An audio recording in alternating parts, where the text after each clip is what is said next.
रविवार यानी 17 अगस्त को जब चुनाव आयोग के अध्यक्ष ज्ञानेश कुमार प्रेस कॉन्फ्रेंस करने आए तो सभी को यह उम्मीद थी कि वे राहुल गांधी द्वारा लगाए गए आरोपों का जवाब देंगे और जो समस्या राहुल गांधी ने चुनाव आयोग के वोटर लिस्ट में दिखाई थी उसे मानते हुए वो वोटर लिस्ट को दुरुस्त करेंगे और इस बात का आश्वासन देंगे कि आने वाले वक्त में ऐसी गलती दोबारा नहीं होगी। लेकिन हुआ ठीक इसके उलट। कल जब ज्ञानेश कुमार प्रेस कॉन्फ्रेंस कर रहे थे तो वह आयोग के चेयरमैन कम किसी पार्टी के प्रवक्ता ज्यादा लग रहे थे। क्या अपनी माताओं, बहुओं, बेटियों सहित किसी भी मतदाता की सीसीटीवी वीडियो चुनाव आयोग को साझा करनी चाहिए क्या? उन्होंने अपने प्रेस कॉन्फ्रेंस में इस बात पर जोर दिया कि कैसे राहुल गांधी के बातों को गलत साबित कर दिया जाए। चुनाव आयोग के चेयरमैन ने राहुल गांधी को आड़े हाथ लेते हुए उनके द्वारा कहे गए वोट चोरी को गैर संवैधानिक बताया। लेकिन अब सवाल ये उठता है कि क्या प्रेस कॉन्फ्रेंस में राहुल गांधी के महादेवपुरा में 1,250,000 वोटों के चोरी के आरोप पर ज्ञानेश कुमार ने ठोस जवाब क्यों नहीं दिया? मुख्य चुनाव आयुक्त ने तो राहुल गांधी को यहां तक कह दिया कि 7 दिन में हल्फनामा नहीं दिया तो देश से माफी मांगे। हलफनामा देना होगा या देश से माफी मांगनी होगी। आपके माध्यम से मैं ये भी कहना चाहता हूं, अगर 7 दिन में हलफनामा नहीं मिला तो इसका अर्थ ये सारे आरोप निराधार हैं। लेकिन फिर यहां सवाल ये उठता है कि यह हल्फनामा सिर्फ राहुल गांधी से ही क्यों?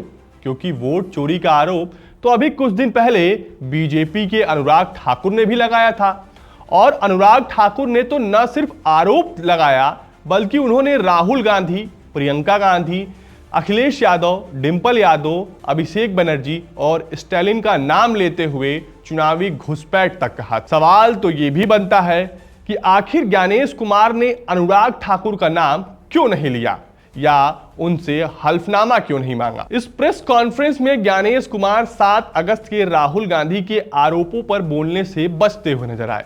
उनका पूरा फोकस बिहार में हो रहे एसआईआर पर रहा।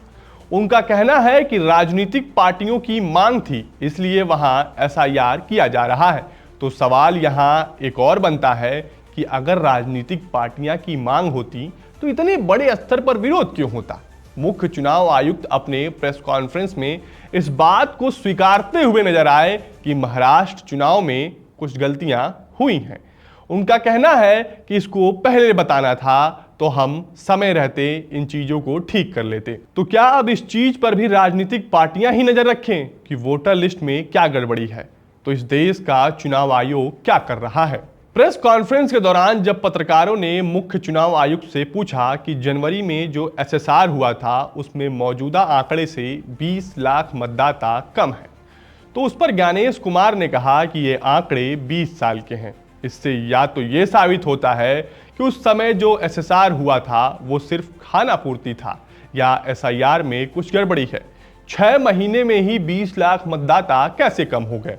अगर ये मान भी लिया जाए कि ज्ञानेश कुमार जो कह रहे हैं वो सच है, वो आंकड़ा 20 साल का है, तो फिर पूछना ये है कि क्या 20 साल में मात्र 20 लाख ही वोटर मरे?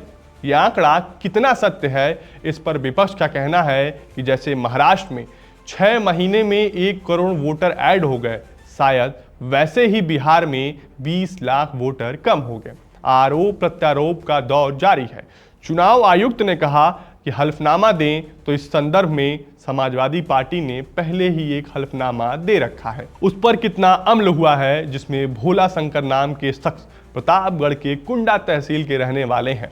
उन्होंने 24 संदिग्ध वोटों का हल्फनामा चुनाव आयोग को दिया था। इसको सुनने के बाद तो यही समझ नहीं आ रहा कि चुनाव आयोग झूठा है या समाजवादी पार्टी। अब देखना यह भी होगा कि क्या समाजवादी पार्टी ज्ञानेश कुमार के प्रेस कॉन्फ्रेंस के बाद एक प्रेस कॉन्फ्रेंस करके चुनाव आयोग के झूठ का पर्दाफाश करेगी या नहीं। 1.5 घंटे के इस प्रेस कॉन्फ्रेंस में कई सवाल पूछे गए। जिसे चुनाव आयुक्त ने जरूरी समझा उसका जवाब दिया और जिसे उन्होंने जरूरी नहीं समझा उसका जवाब नहीं दिया। वोटर लिस्ट में जो गड़बड़ियां आ रही हैं उसको ठीक करने को लेकर कोई ठोस जवाब नहीं मिला और उसका संबंध फर्जी मतदान से नहीं है, इसका आश्वासन भी नहीं दिया गया।